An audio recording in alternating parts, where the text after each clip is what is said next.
సచివాలయాలు, వాలంటరీ వ్యవస్థ, నాడు నేడు కింద స్కూల్స్, మళ్ళీ హెల్త్ సెంటర్లు, రైతు భరోసా కేంద్రాలు, ఇలా ఎన్నో గుర్తొస్తాయి.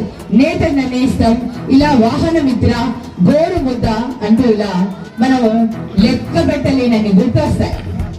కానీ చంద్రబాబు నాయుడు గారు ఏదైనా ఒక్కటి చేశాడో ఆయన చెప్తే గుర్తొస్తాయా అంటే గుర్తొస్తాయా ఎవరికన్నా?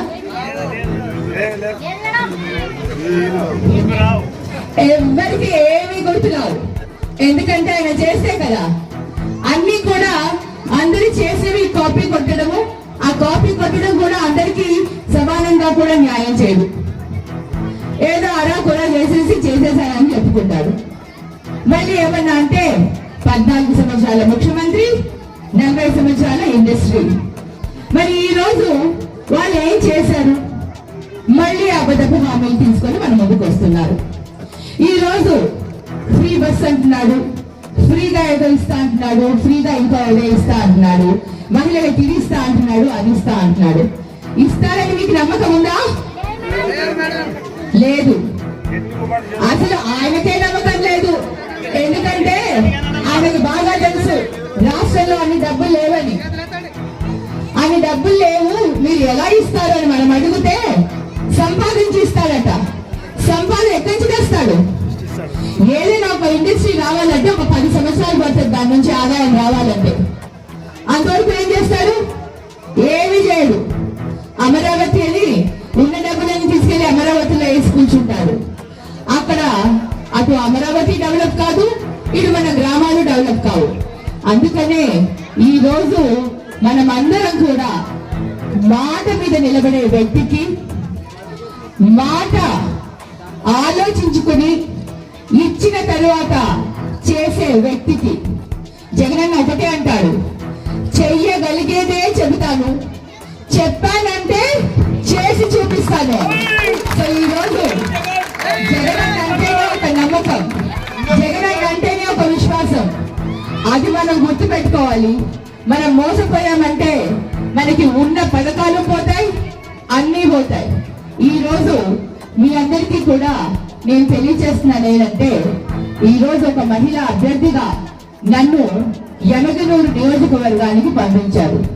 ఈ బీసీ, ఎస్సీ, ఎస్టీ మైనారిటీలకి విలువ ఇస్తూ, సామాజిక న్యాయం చేస్తూ ఈ రోజు జగనన్న ఒక మహిళా అభ్యర్థి అయిన నాకు యమగనూరు నియోజకవర్గం టికెట్ ఇవ్వడం జరిగింది. మరి నేను కూడా గతంలో ఎంపీగా చాలా పనులు చేశాను. కర్నూలులోనే ఉండి 7 నియోజకవర్గాలకి సేవ చేసుకున్నాను. అలాగే పార్లమెంట్ లో మాట్లాడి, మన సమస్యల గురించి పార్లమెంట్ లో మాట్లాడి, ఇక్కడికి డైరెక్ట్ గా మన పార్లమెంట్ నుంచి నిధులను కూడా తెప్పించడం జరిగింది. వికలాంగులకైతే ఏమి, చేనేతలకైతే ఏమి, రోడ్లు అయితే ఏంటి, ఇవన్నీ కూడా రైల్వే స్టేషన్స్ అయితే ఏమి, రైల్వే స్టాపేజెస్ అయితే, ఇలా అన్ని పనులు కూడా చేయడం జరిగింది. పాస్పోర్ట్ ఆఫీసు, ఇవన్నీ కూడా నేను ఉన్నప్పుడు ఎంపీగా ఉన్నప్పుడు చేయడం జరిగింది. మరి ఈరోజు ఎమ్మెల్యేగా యమగనూరు నియోజకవర్గం వచ్చారు కాబట్టి యమగనూరులో ఉండి యమగనూరు నియోజకవర్గాన్ని అభివృద్ధిలో తీసుకెళ్తూ మన వార్డ్స్ లో ఏమైనా సమస్యలు ఉంటే వాటన్నిటినీ కూడా పరిష్కరిస్తానని, మరి వార్డుకి కూడా తిరిగి ప్రతి సమస్యను కూడా పరిష్కరించి గ్రామాలలో ప్రతి దగ్గర కూడా సమానంగా అందరికీ పనులు అయ్యేలాగా నేను చేస్తానని మీ అందరికీ కూడా తెలియజేసుకుంటూ, మరి మహిళలందరూ కూడా అవకాశం ఇస్తే మీ ఎమ్మెల్యేగా మీకు సేవ చేసుకునే అవకాశం ఇస్తారని ఆశిస్తూ, ఈ రోజు మీరు మే 13వ తేదీన సోమవారం రోజు మనకు ఎలక్షన్స్ జరగబోతున్నాయి. ఆ రోజు 2 కూడా, ఒకటి ఎంపీ కోసం పివై రామయ్య అన్న కోసం, ఇంకొకటి ఎమ్మెల్యే అయిన నా కోసం, 2 మిషన్లో కూడా 3వ నంబర్ పైన నా పేరు ఫ్యాన్ గుర్తు ఉంటుంది.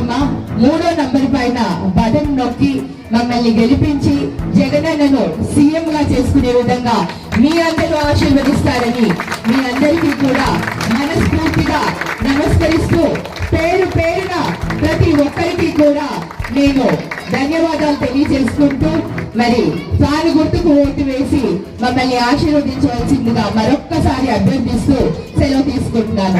జై జగన్.